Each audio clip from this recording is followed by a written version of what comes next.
ایک اور فرق ہے جو محبت اور مودت میں ہے، وہ یہ ہے کہ یہ جتنی چاہتیں بیان ہوئی، صرف جو مودت ہے وہ حقیقی چاہت ہے۔ ابھی ہم نے اتنے سارے درجے بیان کیے، یہ سب یعنی اگر ان سب کو، عشق کو، شغف کو، انس کو جب چاہت کے درجے بیان کریں گے تو ہم یہ لفظ استعمال کریں گے، اور درجے بیان کرنا مقصود نہ ہو تو آپ ان سب کو محبت کہہ سکتے ہیں، لیکن مودت کو محبت نہیں کہہ سکتے، اس کو نہیں کہہ سکتے۔ یہ سب محبت کے زمرے میں آ گئے، مودت الگ ہے، ٹھیک ہے۔ ایک اور فرق ہے جو محبت میں اور مودت میں ہے، وہ یہ ہے کہ محبت ہو جاتی ہے اور مودت کی جاتی ہے۔ یہ بڑا فرق ہے، یہ بہت بڑا فرق ہے، کیونکہ ان کا تعلق ہی مجاز سے ہے نا۔ تو محبت، چاہت محبت کی حد تک ہو، انس کی حد تک ہو، شغف کی حد تک ہو، عشق کی حد تک ہو، اس کا تعلق مجاز سے ہے، یہ ہو جاتی ہے، لیکن مودت کی جاتی ہے۔ جب آپ کریں گے تو یہ آپ پر حملہ آور نہیں ہوگی، اور آپ کریں گے صرف انہی سے جو حقدار مودت ہیں، اور کسی سے کی نہیں جا سکتی ہے، صرف انہی سے کی جائے گی۔ ایک صلوات پڑھیے محمد والے محمد۔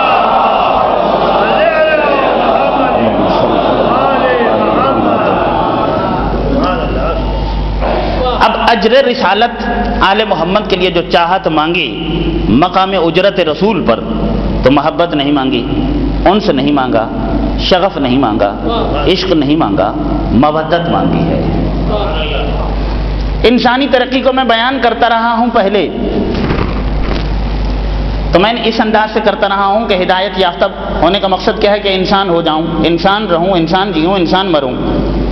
تو انسانی ترقی یہ نہیں کہ بہت زیادہ کروڑوں اور اربوں جمع کر لوں، ترقی یہ ہے کہ ضعیف العقل، اضعف العقل، ضعیف العقل ہو جائے، ضعیف العقل متوسط العقل ہو جائے، متوسط العقل قوی العقل، قوی العقل کامل العقل ہو جائے۔ یہ انسانی ترقی ہے۔ انسانی ترقی کا ایک اور رخ، اہم ترین رخ انسانی ترقی ہے۔ یہ انسانی ترقی کیا ترقی؟ مجھے بہت محبت ہے پیسے سے، مجھے بہت محبت ہے اپنے گھر سے، مجھے بہت محبت ہے اپنی اولاد سے، مجھے بہت محبت ہے اپنے مال سے، ٹھیک ہے نا۔ اہل بیت سے میرا رشتہ ایسا قائم ہو جائے کہ ان تمام محبتوں پر وہ محبت غالب آ جائے، یہ انسانی ترقی ہے، یہ انسانی ترقی ہے۔ اور اگر ان پانچوں درجے جو بیان کیے گئے ہیں، اہل بیت کے ساتھ جو میری چاہت ہے وہ اگر سب سے کم درجے کی ہے تو دوسرے درجے پر آ جائے، میں نے ترقی کی ہے، دوسرے پر آئے، تیسرے پر آئے، چوتھے پر آئے، اور جب پانچویں پہ پہنچے تو میں نے مکمل انسانی ترقی کی، مکمل۔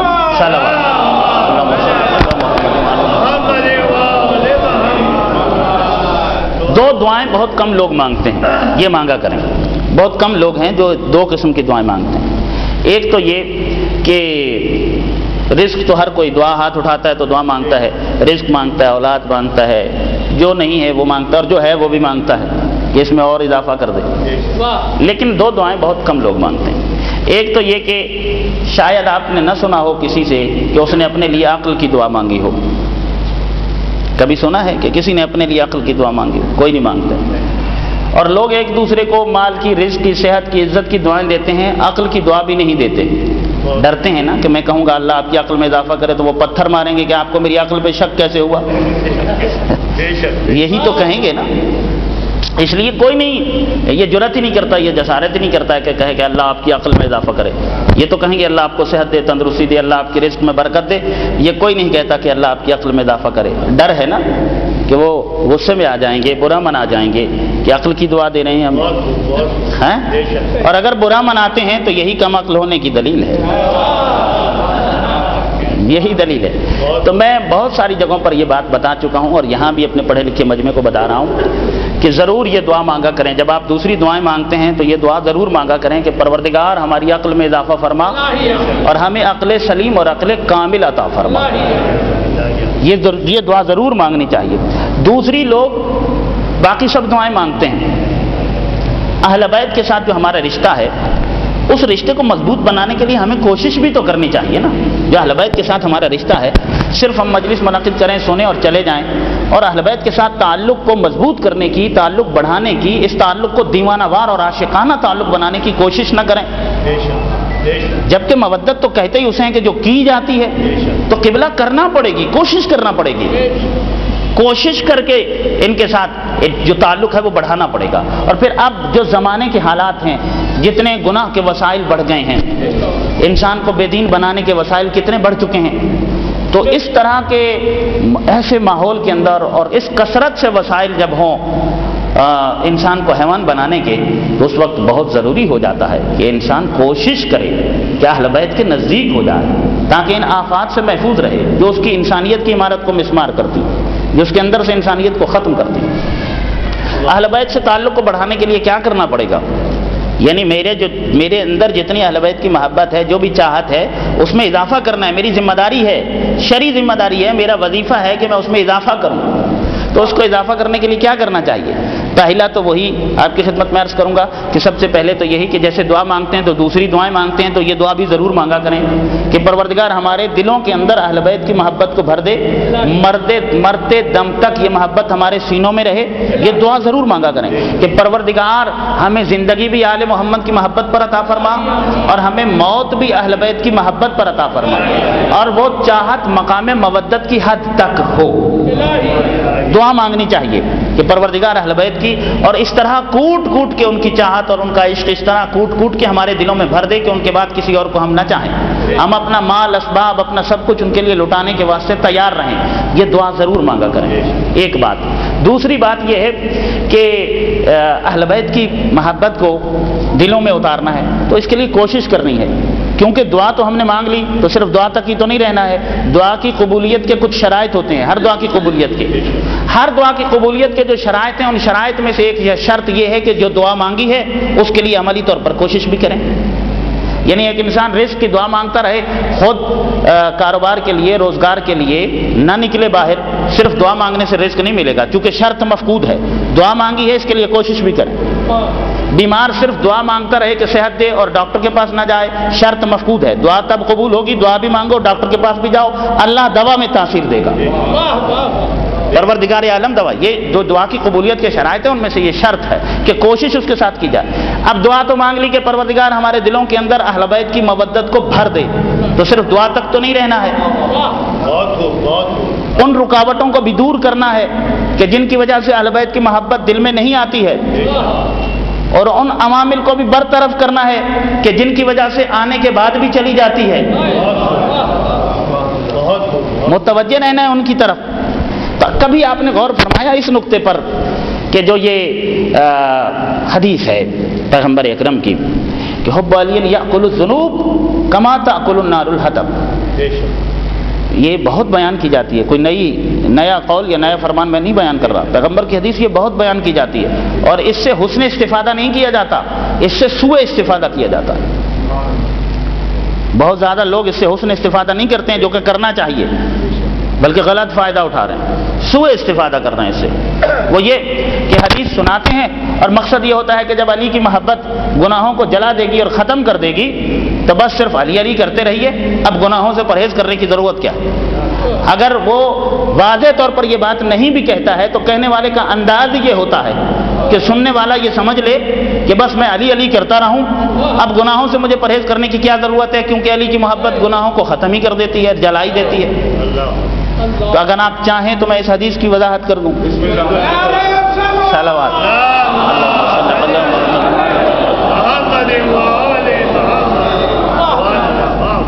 علی کی محبت۔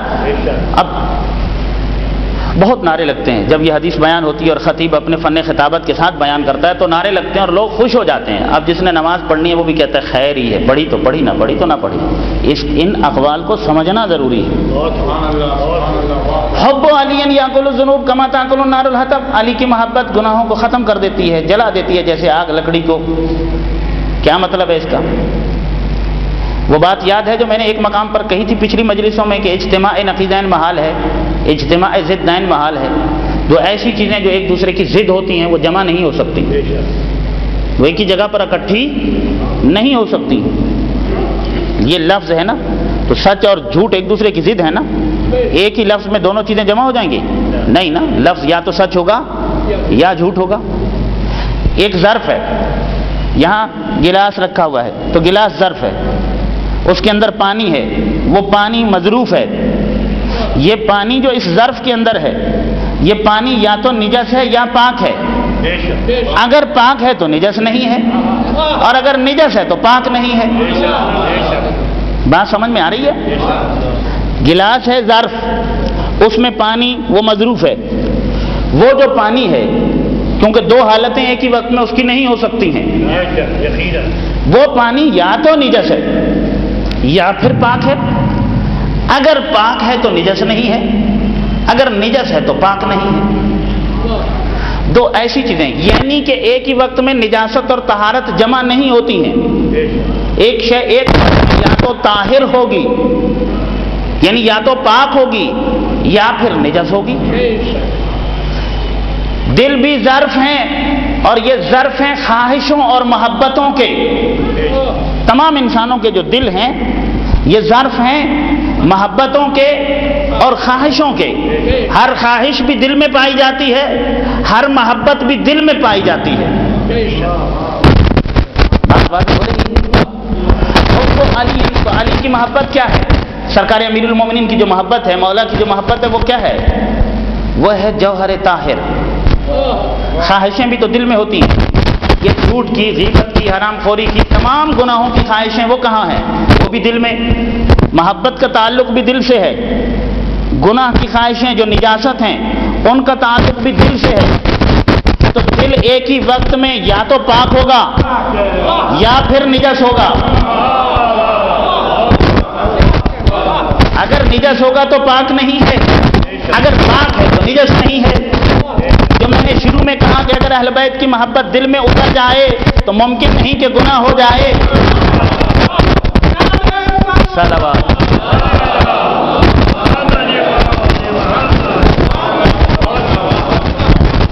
یہ ہو نہیں سکتا ہے کہ اہل بیت کی محبت دلوں میں داخل ہو جائے، اسی لیے تو واجب قرار دی ہے۔ فلسفہ وجوب محبت اہل بیت یہی تو ہے کہ انسان ہدایت سے دور نہ ہو، پاکیزگی سے دور نہ ہو، سعادت سے دور نہ ہو۔ کیا مطلب؟ علی کی محبت گناہوں کو اس طرح ختم کر دیتی ہے جیسے آگ لکڑی کو ختم کر دیتی ہے۔ پیغمبر کیا بتانا چاہتے ہیں؟ مجھے یہ بتائیے، پیغمبر اس دنیا میں آئے کس لیے؟ کیا لوگوں کو گناہوں سے دور کرنے کے لیے یا گناہوں کے ارتکاب پر جری کرنے کے لیے؟ پیغمبر نے کچھ محرمات دیے نا، یحل لہم الطیبات ویحرم علیہم الخبائث۔ قرآن خصوصیت بیان کر رہا ہے پیغمبر کی کہ طیب چیزوں کو، پاکیزہ چیزوں کو تمہارے لیے حلال قرار دیتا ہے، خبیث اور نجس چیزوں کو تمہارے لیے حرام قرار دیتا ہے۔ تو پیغمبر گناہوں سے، معاشرے کو گناہ کی نجاستوں سے پاک کرنے کے لیے آئے ہیں۔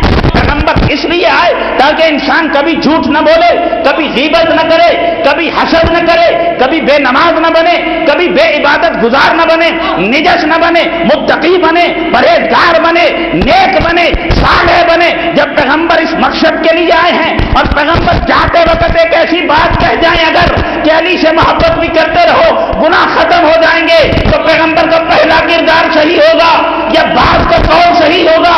اس طرح تو پیغمبر میں تضاد آ جائے گا۔ پیغمبر ایسی بات نہیں کہہ سکتے۔ پیغمبر کہنا کیا چاہتے ہیں؟ حب علی یاکل الذنوب کما تاکل النار الحطب۔ اللہ کے رسول سمجھانا چاہتے ہیں جس دل میں علی اتر جائے اس دل میں سے گناہ کی خواہش ختم ہو جاتی ہے۔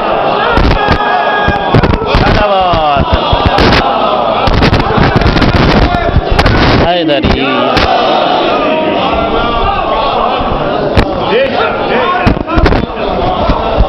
جس دل میں علی اتر جائیں اس دل میں سے گناہ کی خواہش ختم ہو جاتی ہے۔